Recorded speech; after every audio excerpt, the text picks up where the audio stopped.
And the Prophet ﷺ says, وَمَثَلُ النِّفَاقِ فِيهِ كَمَثَلِ الْقُرْحَ يَمُدُّهَا الْقَيْحُ وَالدَّمُ. The Prophet ﷺ said the example of hypocrisy in it is like an ulcer that thrives on blood and pus.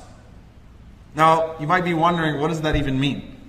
The end of the hadith explains it. And specifically in Ramadan, we can see how this benefits us. The Prophet ﷺ, he said, فَأَيُّ الْمَادَتَيْنِ غَلَبَتَ عَلَى الْأُخْرَى غَلَبَتَ عَلَيْهِ. Whichever one of the two is getting more, whichever one of the two has the upper hand, the heart will follow suit. The heart will be overcome by that. What does that mean? What you feed your heart is what's going to directly impact whether or not your heart will be that of a mu'min or a munafiq, a believer or a hypocrite. And you know, when you go to rehab, and I think this is why we approach Ramadan wrong sometimes, you know, when you go to rehab, it's about quitting things.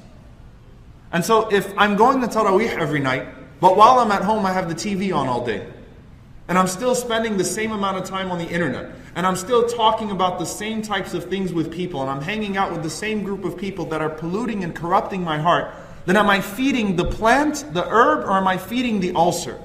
You're feeding the ulcer. And the Prophet ﷺ, he taught us to feed the plants, especially in Ramadan, right? You're cutting out all of these things that would feed that ulcer. And Rasulullah ﷺ, this is the meaning of the hadith when he said that whoever does not abandon idle speech and foolishness and backbiting and the flaws of the tongue, Allah subhanahu wa ta'ala has no need of him abandoning his food and his desire. Allah Azza wa Jalla doesn't want all that, right?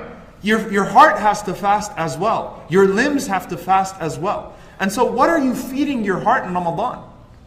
If you're feeding it Qur'an and you're feeding it, the dhikr of Allah subhanahu wa ta'ala, and you're feeding it, good material, listening to beneficial things for the entire month, throughout that month, your heart is, the plant in your heart is growing, the iman in your heart is growing because you're feeding it that pure water. You're sustaining it with pure water, al-ma'u tayyib.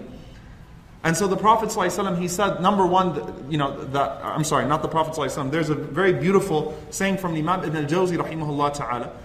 He said, if you feel a darkness in your heart after you commit a sin, if you still feel bad when you commit a sin, then he said that means you still have light in your heart. Because if it wasn't for the light in your heart, you wouldn't have felt the darkness.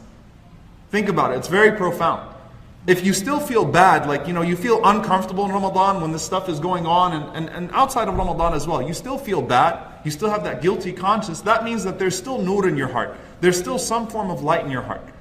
And then Dhunnun, not Yunus alayhi salam, Dhunnun al-Misri, the great scholar from the 9th century, he said that just as a sick body cannot enjoy fine food, a sick heart cannot enjoy worshipping Allah subhanahu wa ta'ala. So if you're feeding that ulcer and then you go to tarawih later, what's going to happen? It's not going to do anything, right? The great khatira, the great lecture, whatever it is that you're hearing, everything that you're hearing, it's not going to work because you've been feeding the ulcer for 9 hours and now you're just trying to feed this plant for an hour a day. The plant will die. So use Ramadan in particular. Use Ramadan to bring in the right things into your home and into your heart, to surround yourself with things that will feed that plant, that will nourish that plant of iman inside your heart.